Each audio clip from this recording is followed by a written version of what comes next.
got a point there. Trapped in a room. Okay, right down the road.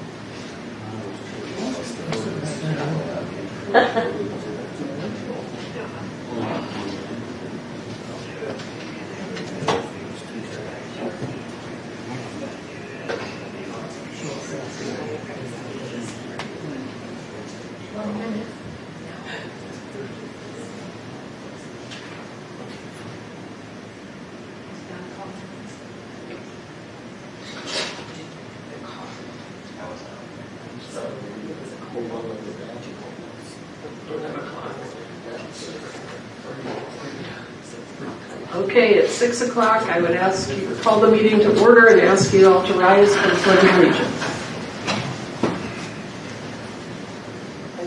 Allegiance to the flag of the United States of America and to the republic for which it stands, one nation under God, indivisible, with liberty and justice for all.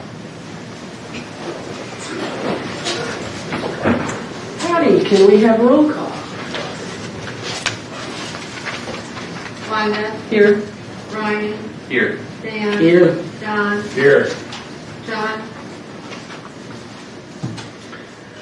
Okay, does anybody have, any of the commissioners have any reason to abstain for any financial or non-financial conflict of interest? Dan? I do not. Don? I do not. Ryan? I do not. Myself, I do not.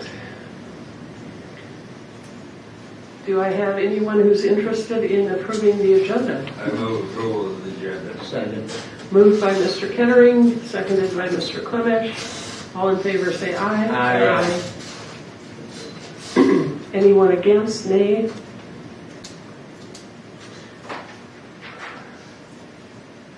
Now is the time for public comment. Public comment is a time for persons to address this body on any subject. No action may be taken on a matter raised under this item of the agenda until the matter itself has been specifically included on an agenda as an item upon which action will be taken.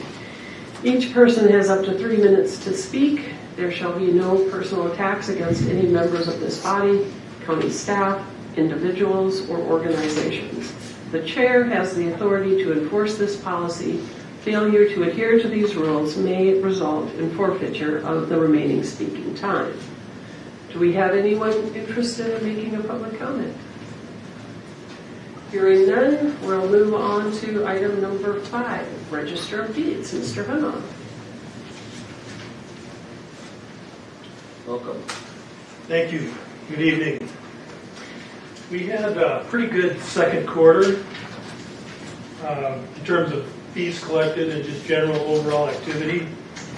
In April, we collected $26,258. In May, we collected $33,491. And in June, we collected $35,801. That's a total of $95,550 for the second quarter, which is about $31,000 more than the first quarter of this year, and about $20,480 more than the second quarter of 2023, year over year. I'll just list a few of our individual items that we either filed or recorded or issued. We had 1,414 cash transactions, 282 birth certificates, 326 death certificates, 55 marriage licenses, 64 marriage certificates, 284 deeds, 153 mortgages. We had copies revenue of $8,258, and we saw a total of $51.5 million in real estate sold, which is $14 million more than the second quarter of 2023. So real estate's still holding up. We were across the board in just about everything that we do. The one good exception was county liens. We actually had 324 county liens in the second quarter this year, which is 48 fewer than the 372 in the second quarter of 2023. So for the year at the halfway point, each of the first 6 months of this year have been better than their counterpart months in 2023. In other words, January 24 was better than January 23, and it's been that way for 6 straight months.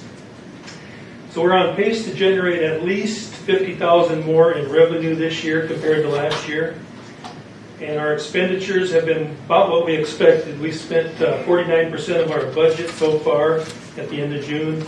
And I would imagine by the end of December, we'll be very close to 98%. That's all I have. Brian, Madam Chair, is there any way we could do maybe a little further of a breakdown of the county liens?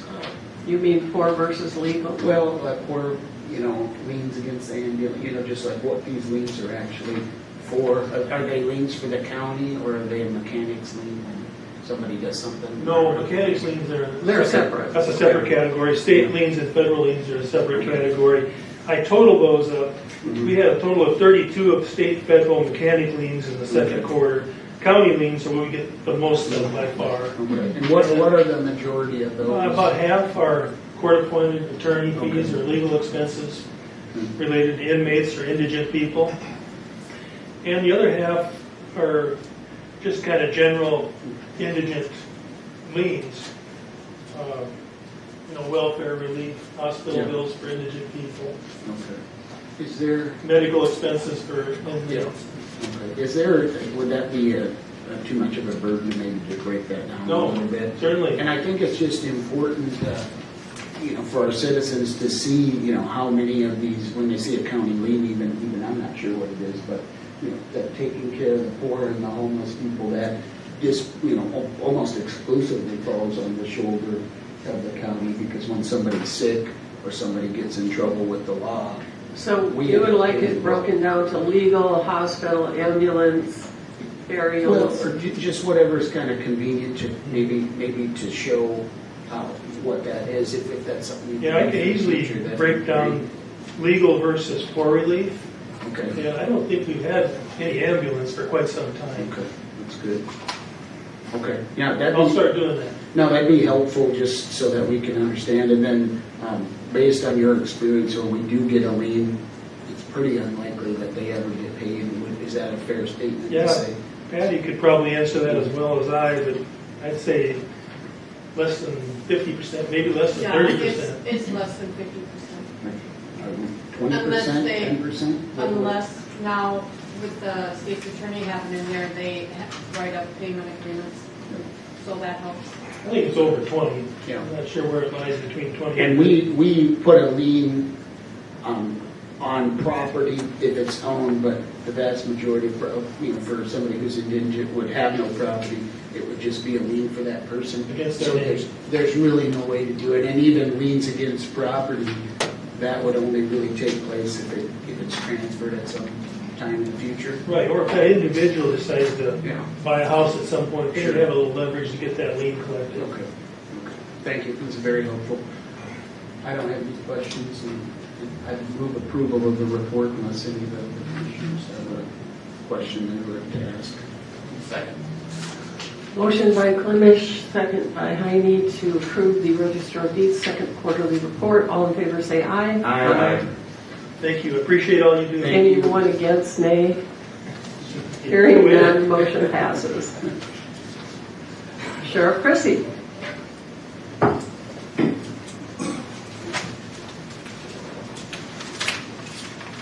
Welcome. Thanks for having me. So you guys got your packet for the quarterly second quarter for up-to-date sheriff and jail fees.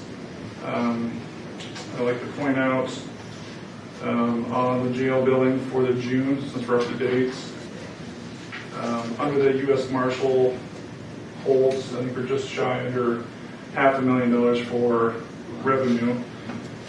Again, that doesn't pay for the sheriff's office or the jail, but it definitely helps out with expenses and stuff. So otherwise, transport's also up. It's been pretty busy this summer.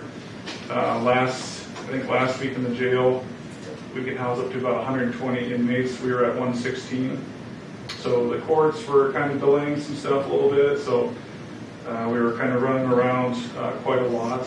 So, but that just kind of shows you that there's a lot more stuff being weighed on the court system today than in previous years. But I'm going to come to the commission probably the next quarter. I'm going to talk to surrounding sheriffs about upping the daily fee for counties. Since I just renegotiated the Marshall contract last year, I believe that we need to raise one for the surrounding counties as well. So I think what I'll do is I'll probably ask if we do about 105, just like I do for the marshals.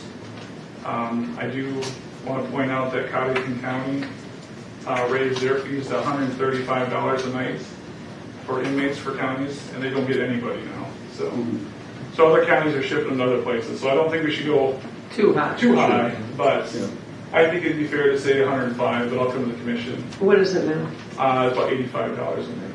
And it's been that way for some time. Yeah, and I think there's a good working relationship with the surrounding counties, but they obviously know that they're paying higher costs somewhere else, and I believe that we're just going to have to get with the times on a local hold. What's the reimbursement for, is it parole or parole holds, or what is it when you? Oh, for the DOC. What is the rate for that? I believe they raised that one to 95. So that'll even be less, so Yeah. the state always gets a discount. Yeah, pretty much. And that's in codified law too, Yeah, they right? changed that in codified law, yeah. Yeah. What is it per day for work release people? Do you know what they charge? You charge? Yeah, so I don't know the specific amount. That'd be Sergeant Poppy that does that, but we do take commission off of what they do when we release them out. So that's something else to consider, I guess. But I think the Department of Corrections, it might be 85. It was really low before that. Well, and what happens is they keep it low and they don't raise it, and they could have put a CPI and an adjustment on it, but of course they didn't.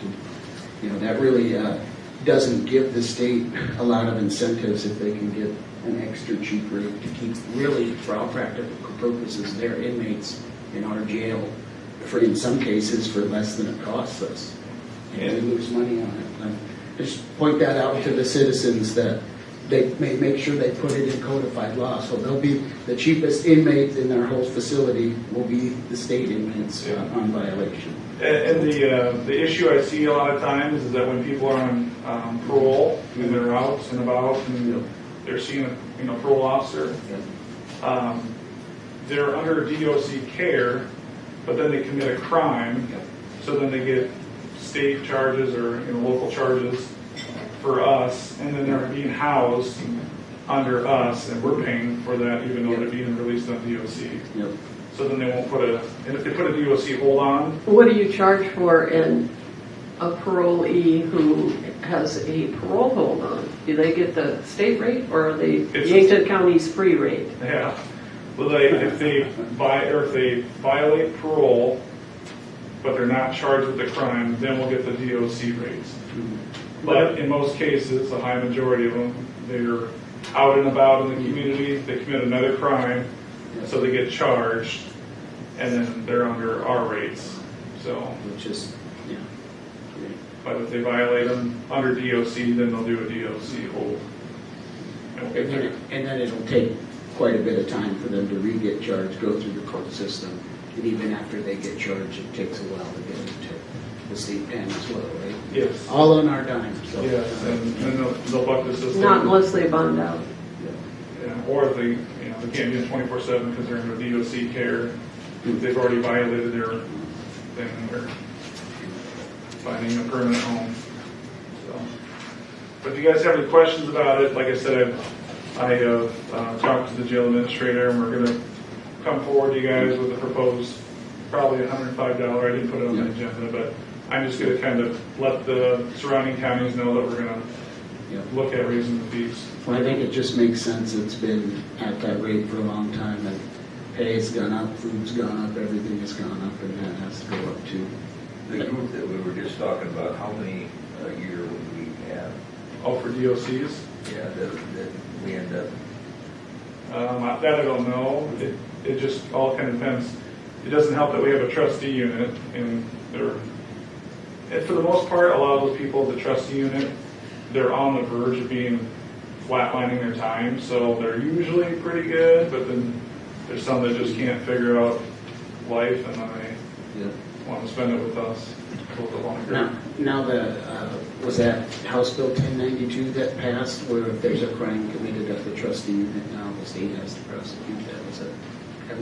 I hope we don't have a lot of those, but I bet you Bon Homes still had that passed with what they had going over, because that could have been a significant expense for those guys. And I think the state's going to run into some problems when we talk to the state's attorney's office in regards to some of the inmates out there that may be vaping, and if there's unregulated Delta 8, Delta 9, then is it a controlled substance? Where's the line at for that? So I know that the state's been reaching out and they would like to see prosecution on trustees, but then it's a class 2 misdemeanor if it's just a vape pen.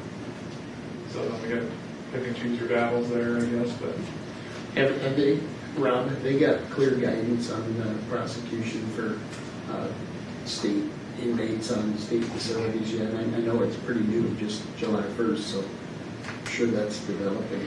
So, all right. Well, I'm sure they'll figure it out with what happened at Bon Home. So.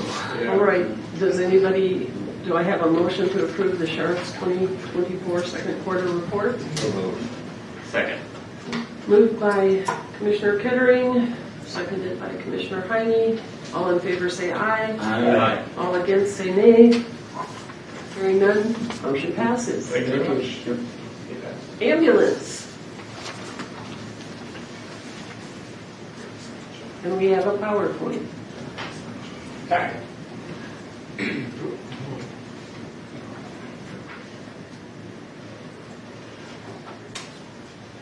Good evening. Thank you for the opportunity. So this is the second quarter report. I believe you should have the packets along with that information. When we start to look at what's happening so far in 2024, over the second quarter, we're actually down just over 100 calls for the same period that we were at in 2023, but we had record number in 2023. My perspective is it's not a bad thing. It's less patient encounters we have to take care of people, and that means they're staying healthier and safer.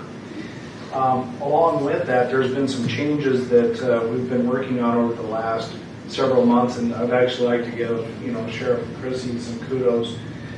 By their implementation of the nurse practitioner there 2 days a week, we're actually seeing a decreased number of calls to the jail, which is a phenomenal thing because historically we've never been able to bill for those.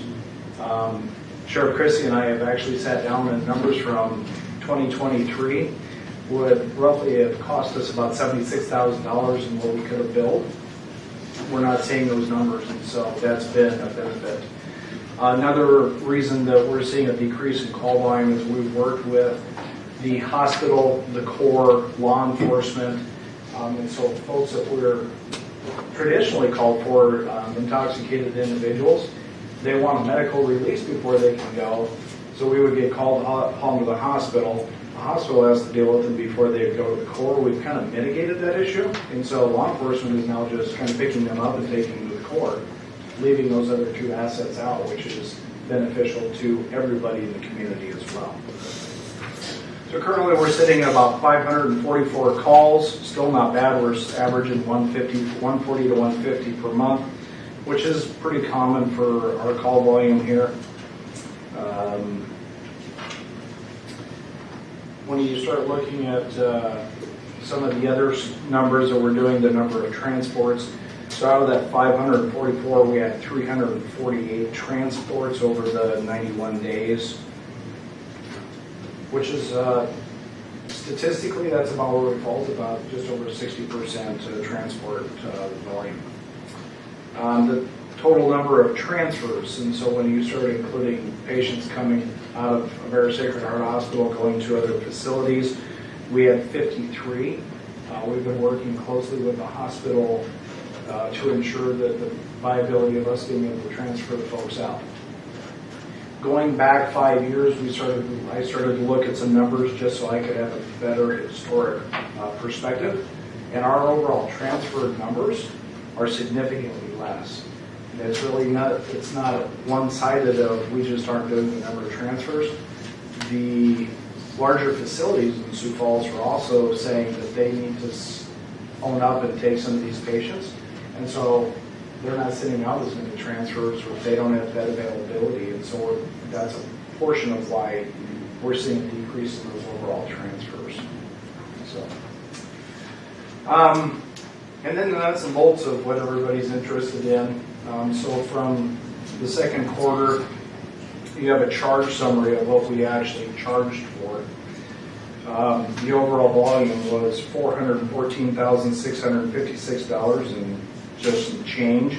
And it breaks it down to what the base rates were, mileage, oxygen, some of those consumable items that we can use. But what we're starting to find out is the consumables, which we were kind of hoping would help us out a little bit, most insurance companies are no longer paying the consumables. Just one of those things.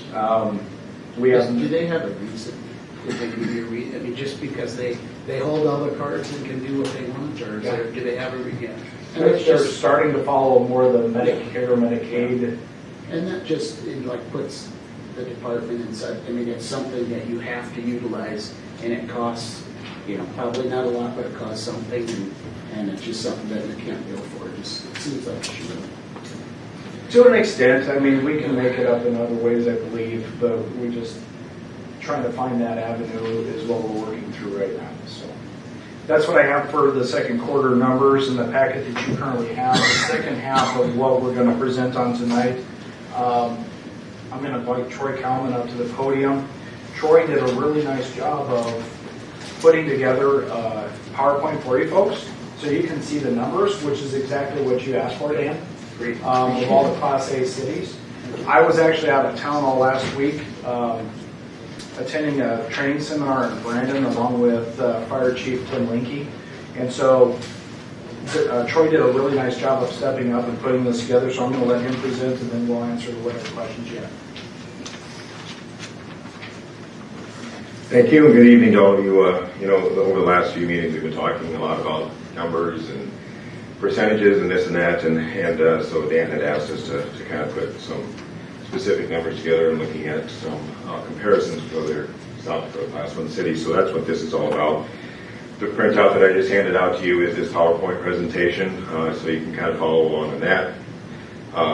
And because of that, we'll kind of hop through this probably pretty quick tonight, but this information we're going to make available on our website too, so that anybody can access it and take a look at it after the meeting is done as well.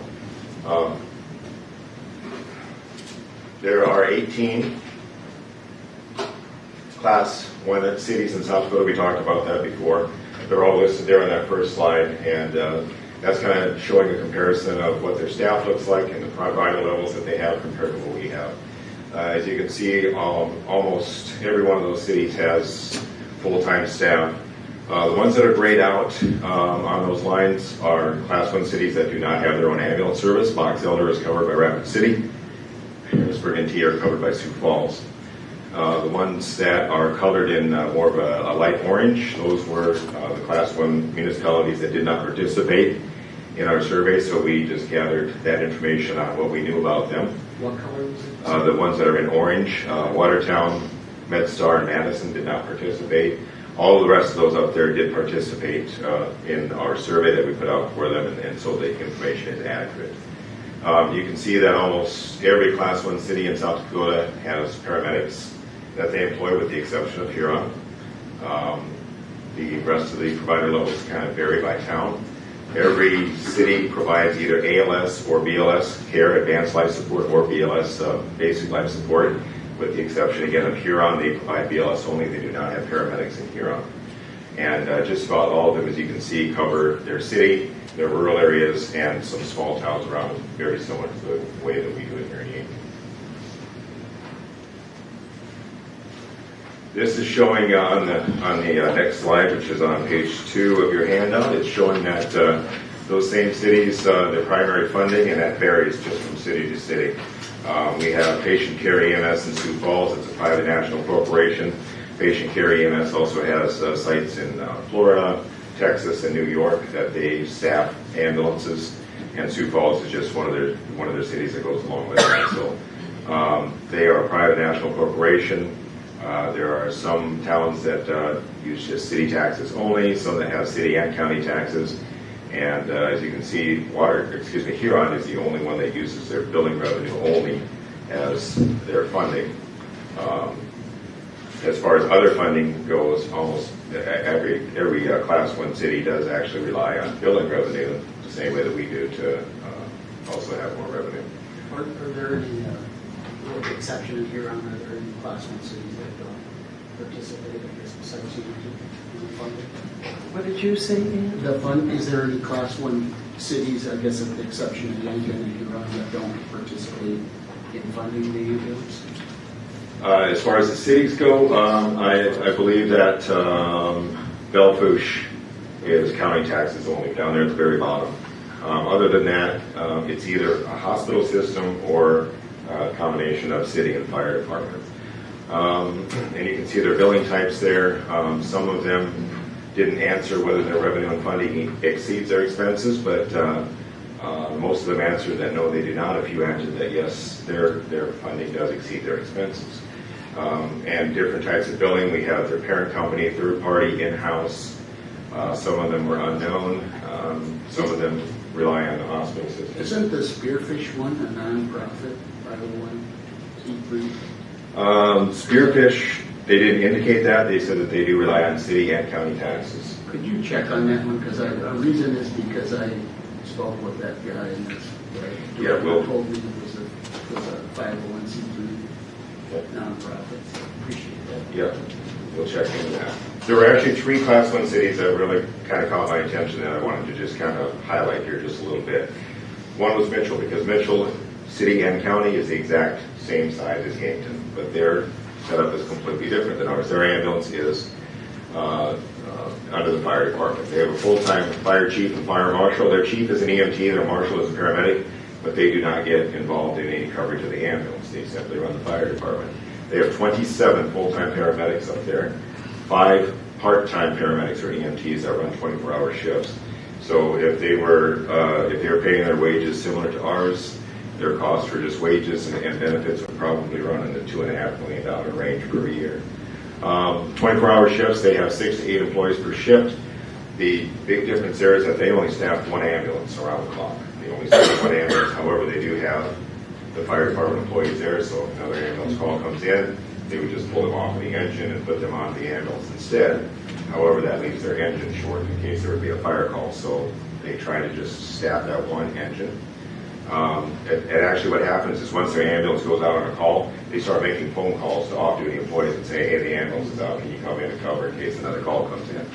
They do the same thing for whenever a transfer request comes in from Queen of Peace to go to Sioux Falls, but they don't accept a lot of transfers up there. They cover Mitchell, Davidson County, and 2/3 of Hanson County. Hanson County's entire population for the entire county is only 3,500 people, but they cover 2/3 of that as a rural area to kind of help them out. So for their funding, they use city taxes. Hanson County pays them a $5,500 annual stipend, and they have a third-party biller, but they still have an $800,000 annual loss in their EMS budget. They did increase some of their rates for their ambulance. It was either last year or this year. They charged $200 for a lift assist and $400 for a paramedic intercept, and we'll kind of talk about that here a little bit more compared to ours in just a moment. What is a paramedic intercept? A paramedic intercept is when another a BLS level ambulance is transporting to their hospital in their city.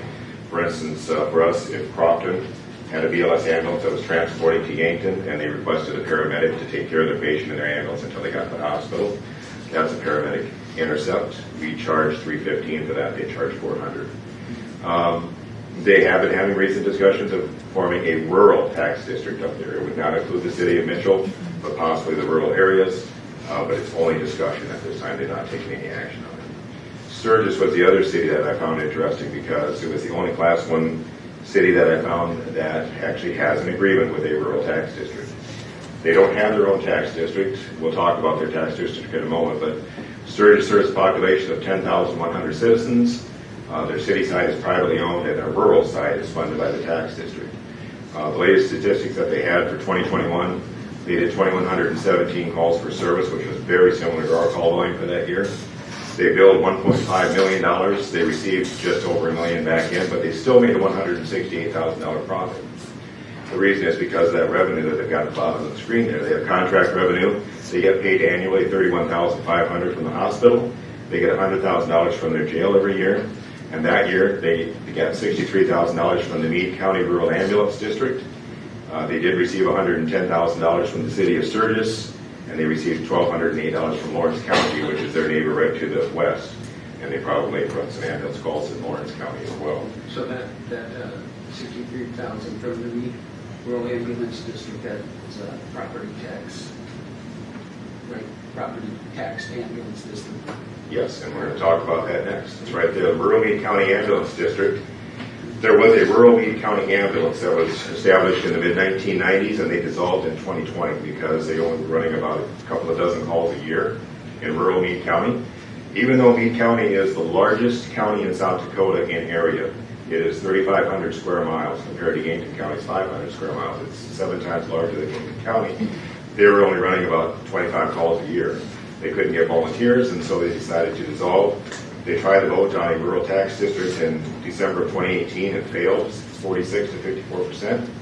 They did a second vote on it in March of 2020, 30% voter turnout. It passed 88% in favor, 12% against.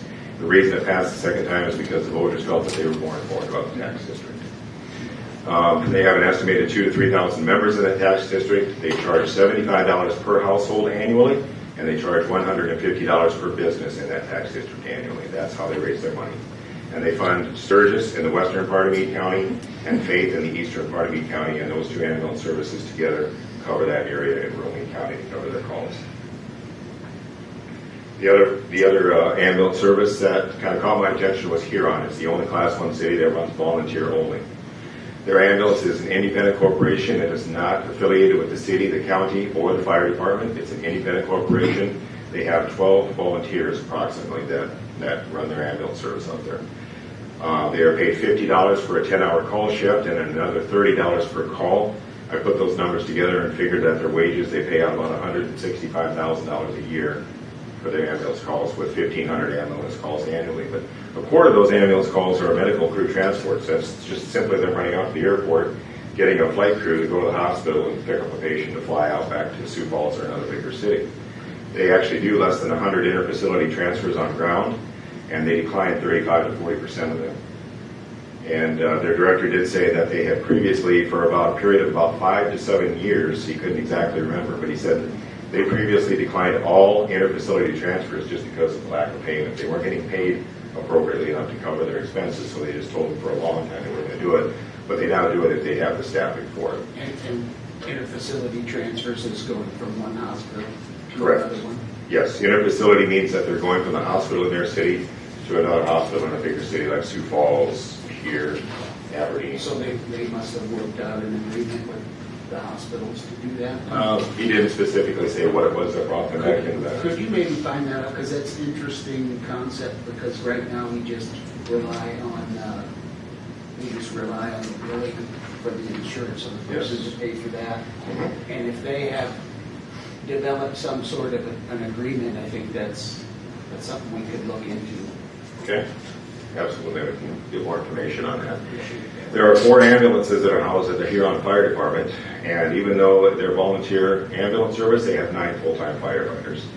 I didn't look much into their fire department, but with 9 full-time firefighters, that would likely be 24-hour shifts, 3 firefighters on each shift.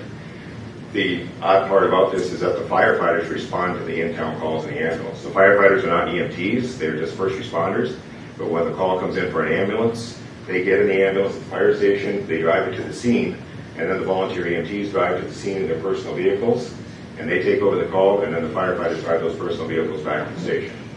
That's how they operate. And even their director said, it's not ideal, but that's how they do it. We talked about the tax district last time. I mentioned there were 7 tax districts. To be honest with you, we just became aware of the rural Meade County Ambulance Tax District. I wasn't even aware of that. So there's actually 8 tax districts and 8 communities and 1 rural area that's involved with that. Still, the total population of those tax districts is only around 9,000 people in the state of South Dakota that are served by a tax district. And when you compare that to the South Dakota population of 900,000 people, there's still only 1% of the entire state population that's covered by a tax district. I don't know if any of you caught this, exactly 1 week ago in the press in Dakota. They had this little tidbit from 50 years ago, July 9th, 1974. Yankton County ambulance crews answered 218 calls in the first 6 months of this year of 1974. 218 calls in the first 6 months. We can have 218 calls in 1 month now. That's a busy month for us. It goes on to talk about how those are divided out, but it mentions the three full-time crew members, John Gaden, who was the administrator, Paul Hamburger, and Joe Novak, who later became the administrator. And they have 2 ambulances. One has been in use since 1953. But the last sentence kind of caught my attention, that the ambulance was donated to the county when the ambulance service was set up by the Schenck Funeral Home. So it was a product of the funeral home, just like most ambulance services were in that era. But it appears, I'm interpreting this, that on January 1st of 74 is when Yankton County took over the ambulance service. So almost exactly 50 years ago. Some of the history of that from the 1970s to the mid-1990s, not much change. There was 2 ambulances at Yankton City Hall, about 3 full-time employees with 2 dozen volunteers. It was a BLS ambulance service with no paramedics. But from the late 1990s, starting in about 97 or 98, up until that decade, from 97 until about 2007, the paramedic program was initiated. We moved to our current facility on Capitol Street in 2001. Our staff increased to 5 full-time paramedics, and 1 full-time billing specialist was hired in that time. We increased our fleet from 2 to 5 ambulances during that period. We switched from a volunteer service to a part-time and full-time staff, and that was around 2006, and then we were staffing 2 ambulances around the clock by 2007. A lot of growth in that period, which was good, but this is also the period of time that things started to get more expensive for us, a lot more expensive. So prior to 2002, if you take a look back at how our billing department is operated, prior to 2002, invoices were sent out monthly by full-time paramedics. I was not a paramedic, nor was I full-time at that time, but I do remember as a volunteer that you did not want to be the paramedic that was working on the last day of the month, because you were the one that got to send out the invoices, and it was not fun. Our first billing specialist was hired in 2002. They used an independent software for invoicing. They had to manually enter the patient's name and insurance information and then get it sent off for billing. That specialist resigned, and another was hired in 2014 who is still with us today.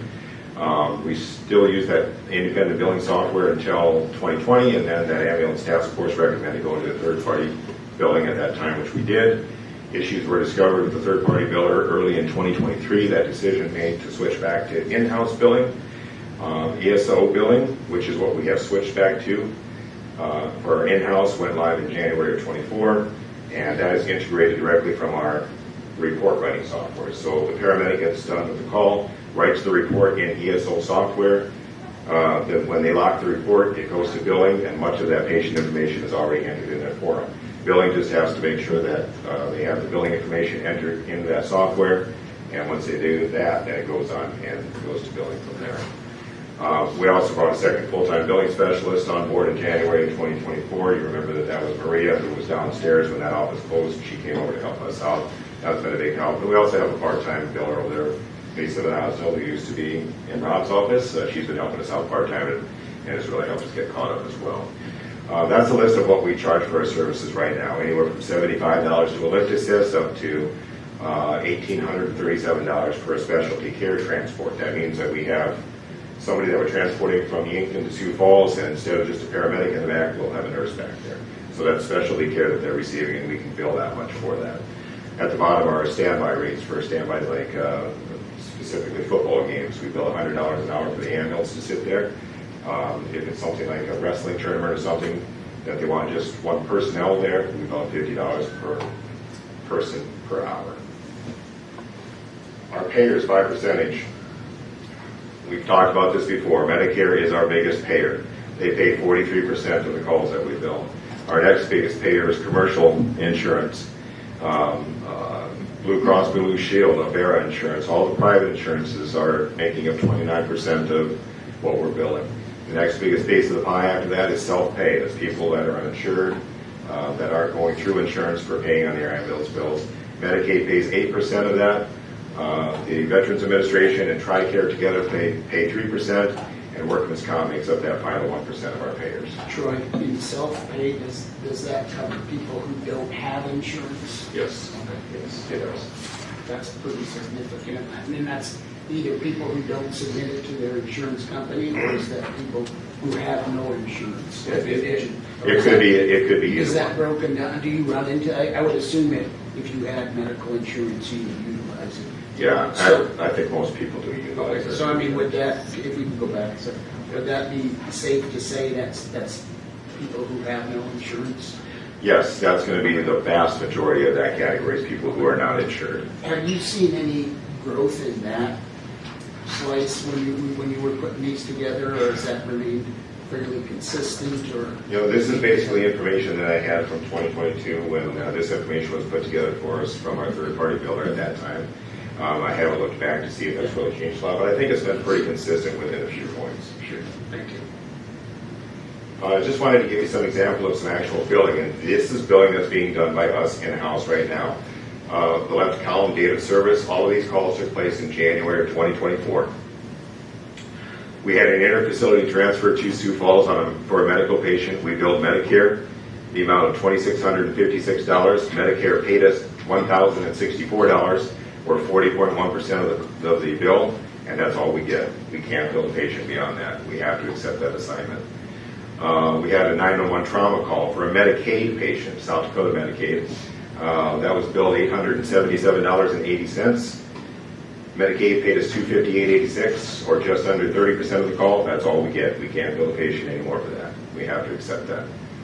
Another 911 trauma call over in the Ballin area. Blue Cross Blue Shield was the insurance company, billed at $1,333.50. They paid us $930, just under 70%, and the patient is responsible for the balance of that bill. Another 911 trauma call out of the Lake area. Avera Insurance was billed for the amount of $1,272.40. They paid us nothing. It all went to the patient's insurance deductible, so insurance paid nothing. The patient is responsible for the balance of that. So the patient is responsible to pay, it goes directly to that patient on that. No? Is that the We only- billed the insurance company. We billed Avera Insurance, and Avera came back and told us they were paying nothing because it was under the patient's deductible, so then we turned around, we had to bill the patient for that. Is there a lot of insurance companies like that, or is that the only one? It seems like that's just yet another layer of difficulty for you guys, that Yes, you because do everything and then you bill, and now you got to turn around. And I can imagine the patient is pretty upset because they think they have insurance that now they got to pay even more, right? Yes. It Not all just makes insurance. your job so much tougher than it needs to be. Yeah, exactly. Not all insurance companies are the same, some are better than others, and this is a good example of that. Or it's just a high deductible plan, which the person actually chose. Yeah. Exactly. That's So what- they shouldn't be too upset. Yes, it's exactly a plan. I have a high deductible plan with a very nice, Lower premium. well, lower premium, but also I get the Yeah. health savings account, which is also very handy. And, Yeah. That's a great, you know, that you that's, bring up that. it's just a different path than, Yeah. But then they're upset at us because we Or asked. not. We you're asked- assuming that they're upset. Yeah, they could be, yeah, I get what you're saying. It's a good point to bring up. Insurance companies, as with everything else, you get what you pay for. We talked a little about what percentage that we're using in the county budget, and so I kind of put those numbers together over the last 5.5 years. We go back to, and actually, this is the general fund amount that's over in that left-hand column for the years. The general fund has grown from about 10 million up to around 16 to 15 million over the last couple of years. At some point, our budget does make up around 10% of that general fund. However, by the time that you look at what we actually spent in those years, which was not always the full amount of the budget, what was left unspent, and take into account our receipts, and it's kind of hard to see that last column on this slide up there, but essentially we started anywhere from 2.7, we climbed up to about 4.2, 4.3% of that, excuse me, of that general fund that we were using by the end of the year. That 4.2 and 4.3% that you're seeing is a little bit of a lag from the third-party builder that wasn't collecting everything. And as of right now, as of the first 6 months of this year, we are only $45,000 down right now, meaning that we have only used 0.3% of that general fund budget so far. Now, obviously, Those numbers are going to change by the end of the year. We know that. That gap is probably going to get a little bit wider, but we're really on track right now. As you can see, we've already received $613,000 in the first 6 months of 2024. We didn't even reach $600,000 in 2022. So we could very well be to a point where we could get close to $1 million in receipts this year if we stay on track with that. There's a lot of variables there, but we're certainly collecting more now than we have in a long time. Troy, does this account for the COVID-19 dollars and like the American Rescue dollars? Because I know a vast majority of those dollars we put into the ambulance. And I just want to, did we pay? Okay. I thought we did a bunch with like supplies and stuff that we bought. I don't believe that we received a Nothing lot went of into money. their account. I don't believe we received any of the COVID money, no. So, just wanted to point this out, as Troy and I went through this earlier today and worked through it yesterday. You know, we talked about the budget and the percentage of it. When you look at the Yankton County EMS actual money that's been put back into the coffers, we're at $658,000. If you double that, we're $1.2 million if we continue on pace, which is leaving us $200,000 shy of what the actual budget is. So we're narrowing that gap of that percentage of what we're actually using out of the general fund. It's not your 10%. It's really down closer to 2 to 3%, if not less. So the next part of this is we're taking a look at just giving you guys some food for thought of where some of our expenses and revenue is at, and some things that we could probably do to help improve that. One thing that we've kind of taken a look at in the past is we do not occupy the building that we are in all by ourselves. Matter of fact, we occupy that building with the Office of Emergency Management and with Search and Rescue as well. There's an outbuilding on the north end of our property that is occupied 100% by OEM and Search and Rescue that we do not occupy at all. But there's expenses that are related to that. Before I get to that, you'll see over on the left-hand side in that corner, it talks about wages. And what we need to do is we need to find that appropriate balance of full-time versus part-time personnel in order to get that good balance. We paid out $135,000 in overtime in 2023. That was just the overtime column.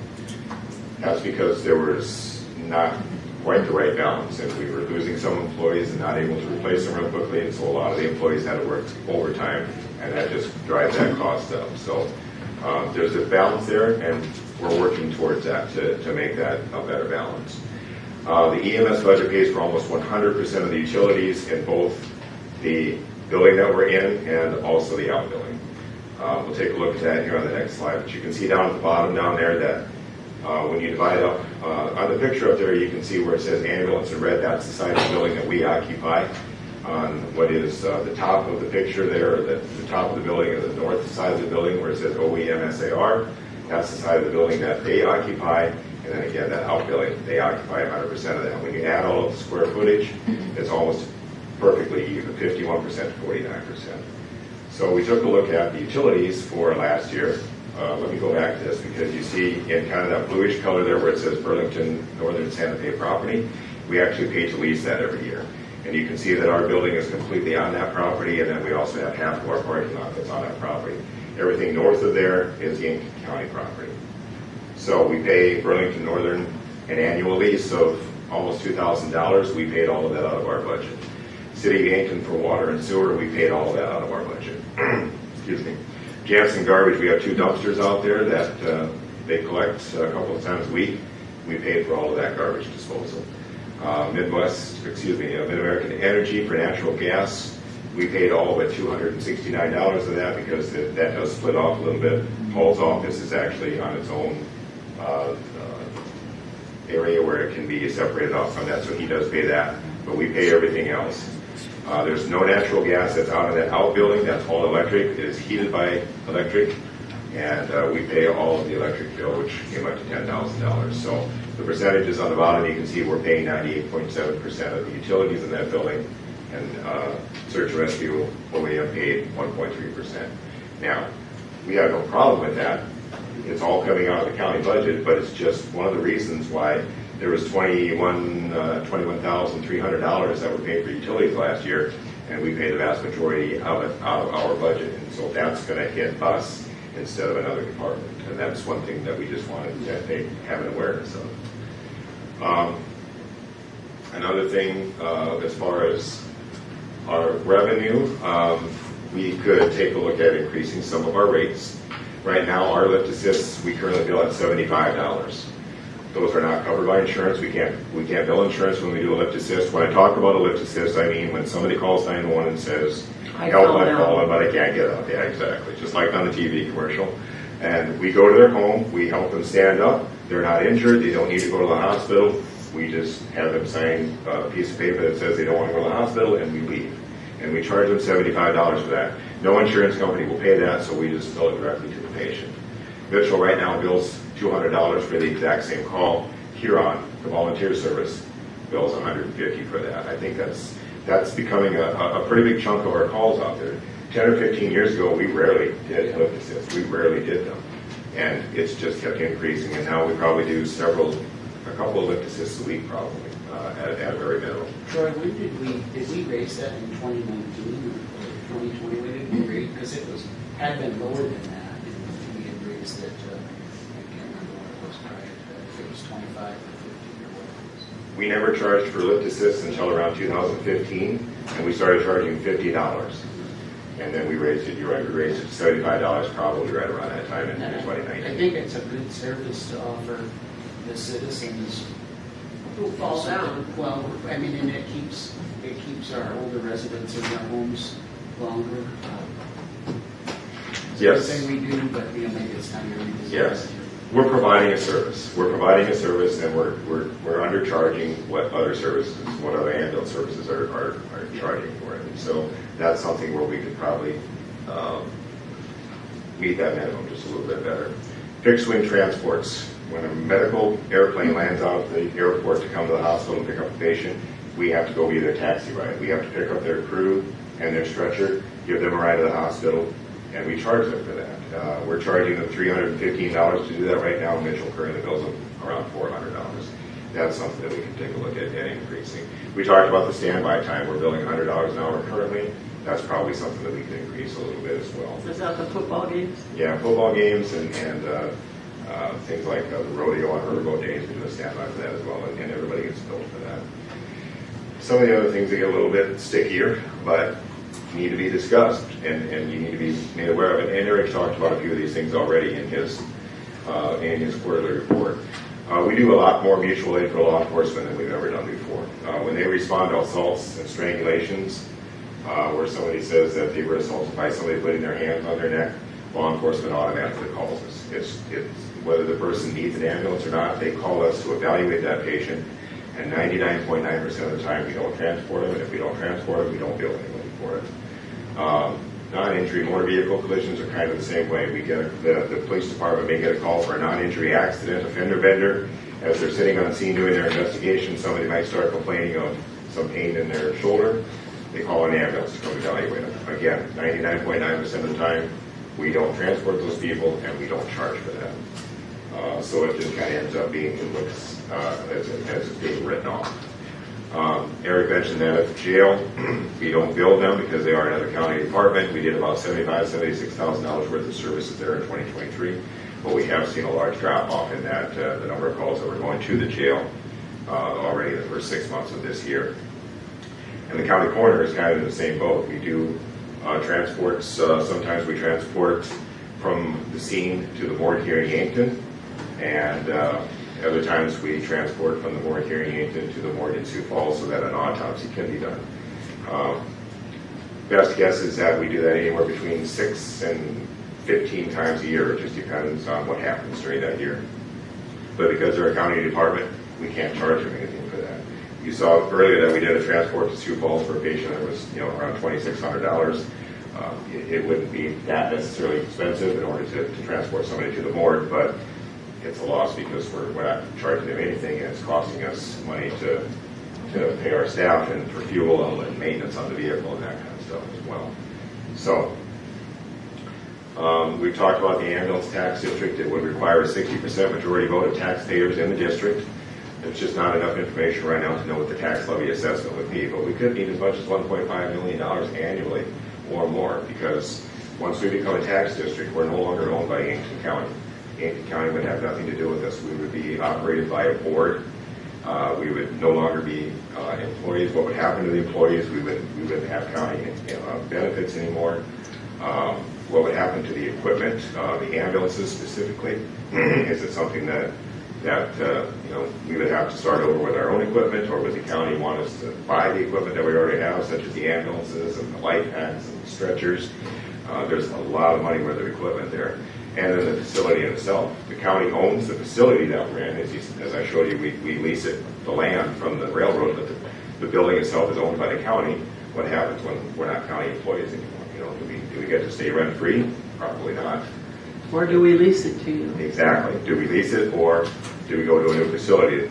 The honest truth is, we've outgrown that facility pretty quickly, and especially with search and rescue also outgrowing the facility. You have two organizations in there that have outgrown their spaces, and there's already been talk amongst all of the emergency services in town that some type of a building is going to be needed pretty soon.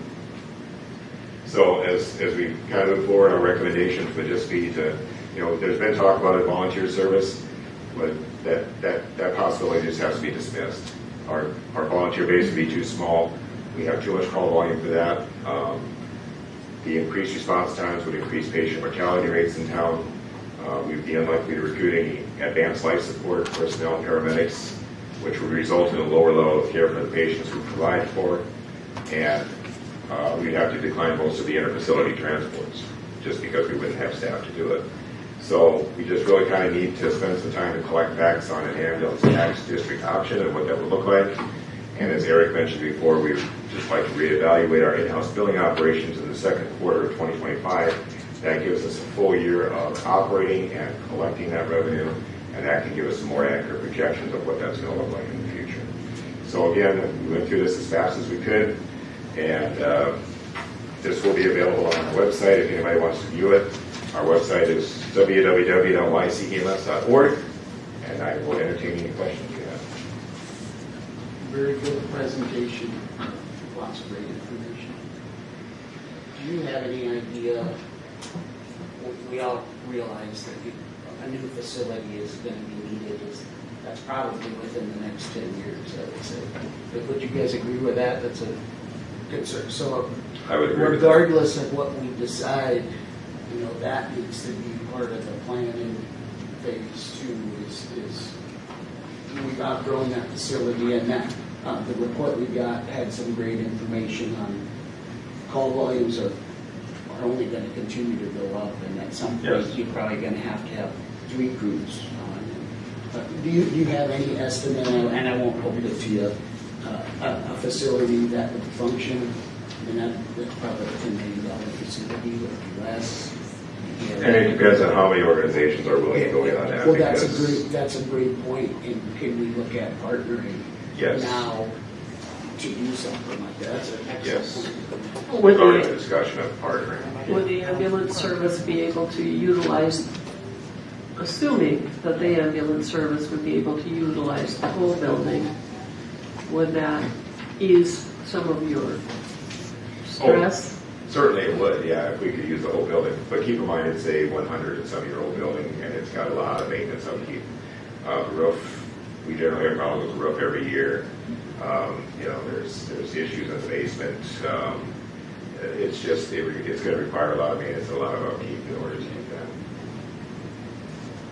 that. I find it really interesting is that based on this, it sounds like this year you're going to be, it's going to cost the county, we're looking at someplace in the $100,000 to $200,000 overall is what your service is going to cost us. But at the same time, the county's receiving probably, it looks like over $100,000 in just benefits from their services that they don't bill us for.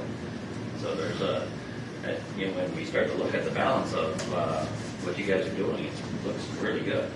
Yeah, I think that if we keep on track with what those numbers are, which again, there's no way to really see those projections, but we could be as close to that break-even point as we've been in a very long time. Well, in visiting with, Preston, as well as Paul, they had a little bit of pushback when we started talking about utilities and stuff. They do a very good job within their departments. We just need to be good stewards of the money, and we're trying to make sure that we're not getting the black eye of making it look like we're utilizing more money when we're actually trying to assist some of the other agencies, which is what we're all in together. We love having Paul and Aaron next door. They're great neighbors, and they manage their areas very well. They have no problems handling the utilities. We just need to be transparent with you all, which is exactly why we did this. Any other questions? Yeah, so on the budget part of it says Yankton EMS receipts. Is that what we billed, or is that what we've received? That's what we've received. Okay. So that's actual, that's a big difference. Okay. that is actual dollars that we've received. And that's pretty difficult, I know, to track that, because it's, a lot of these could have been billed from a time ago, and, they, at least with the old building company, they would kind of all come in at once, but hopefully that gets a lot better, and there's a steady stream of bills going out and dollars coming in. Anything else, Mr. Cornish? So, very good presentation. I think it's important that the community can see this. Great job. Thank you. Thank you. Thank you. Now we're on to Mr. Conklin. We have to make a motion for the quarterly report. I'm sorry. I move to approve the quarterly report for the Yankton. Second. Motion by Jaime, second by Kettering, to move the ambulance second report, which I thought we had done before, but have not. All in favor say aye. Aye. All against say nay. Motion passes 4-0. Now, Mr. Conklin, we have a plat. We have a plat. Legal description and plat of lots 2, 3, and 5 of Block 6. Law overlook subdivision in the southeast quarter of Section 7 and in the northeast quarter of Section 8. All in Township 3993 North, Range 56 west of the 5th Prime Meridian, Yankton County, South Dakota. These are all three straight north of Cottonwood. Straight north of Conwood. Yes. Move approval. Second. There's not Public a- comment? That's right. I'm sorry. That's right. Dan and Don? Yep, moved by Clemish, second by Kettering. All in favor say aye. Aye. All against say nay. Approved 4-0. On to the TIP resolution. I think John did most of the heavy lifting on this, and there was a bill that went through the legislature to allow counties to administrate a fee on TIFs. And that's set forth in Resolution 24-6. Yes. Yeah, it's House Bill 1194 was an act to clarify provisions pertaining to tax increment finance districts, and it clarified that counties have the same authorities as municipalities relating to TIFs, including the ability to recoup administrative fees. And not speaking for John, but or you guys can certainly chime in, but when property is placed in a TIF, the county still has duties to do. We still have to assess it. Patty has to collect the taxes. Patty Hoyam has to redistribute them. So there is a burden on us, and we do not collect any taxes on those generally for 20 years. This was simply a resolution where we could collect some amount of money just to help us with those administrative fees. So are we approving it today, or Yeah, are we going to recommend? Yeah, I saw some things that I would like to modify. It says a cap of 15,000. I think that should be a cap of 15,000, maybe per year on that. It's because if we had a really large project, think several $100 million, there's a lot of fees on that. So I would be fine with a cap on with a cap of 15,000 per year to be paid over the first 5-year period. Any other changes you would And then- recommend? Let yeah. me finish. Sorry. That you would recommend. The bottom line, it says, whereas the commission has determined that any future project plan is in conformity with the adopted comprehensive plan. I guess I don't know how we could do that. Why don't we delete it? So I would say delete that and add with a cap of 15,000 per year, and I would be fine with approving that this evening, Madam Chair. So I make a motion. Is that a motion? Make a motion to approve with those two changes. Do I have a second? I'll second.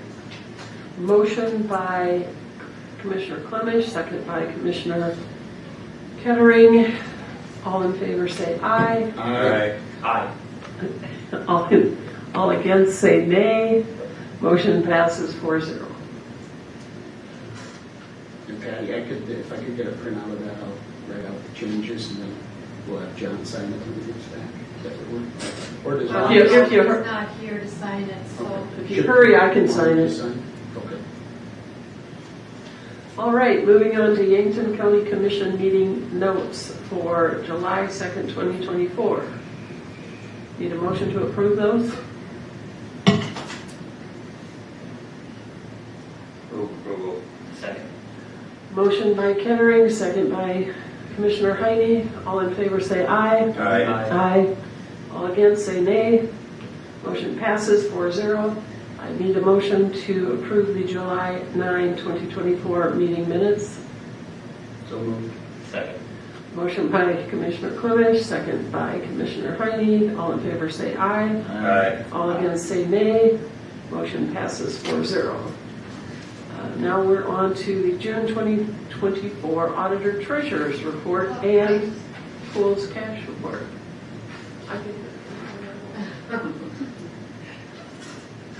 Do we have a motion for the Auditor Treasurer Report and Pool Cash Report? Move approval. Second. Moved by Commissioner, what is that annoying noise? Motion by Commissioner Kettering, second by, I believe, Commissioner Clemish. That's the second. For that, all in favor say aye. Aye. All against say nay. June 2024 Auditor Treasurer Report passes. Now on to claims. Do I have a motion? Move approval of the claims. Do I have a second? Second. I have a motion by Commissioner Clemish, a second by Commissioner Heine. All in favor say aye. Aye. All against say nay. Motion passes 4-0. Public comment. Ooh, we have a public commenter.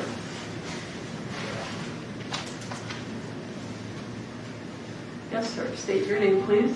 Cohen Peets And where do you reside?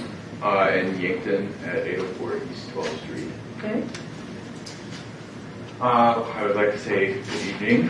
My name is Cohen Peets, like I just stated. And so I'd like to thank you guys for being here and for everybody who's viewing here or online. I'm here today to talk about the EMS thing because I feel like it's been talked about a lot in the past couple of weeks. And I think that as a Yankton County citizen, it's important for us to be involved and share our public opinions about this. And so I decided to wait till the second public comment so that I could listen to the presentation and be as most informed as I possibly could be before I came up here and said something that was ill-informed. So I would like to start off my speech by asking everyone to envision a scenario with me. You're going about your day. It's a typical day when all of a sudden you receive a phone call. It's the worst of the worst. You've heard that a family member of yours has been in a terrible accident and they're in a life-threatening situation. I would like to put a pause on this scenario now.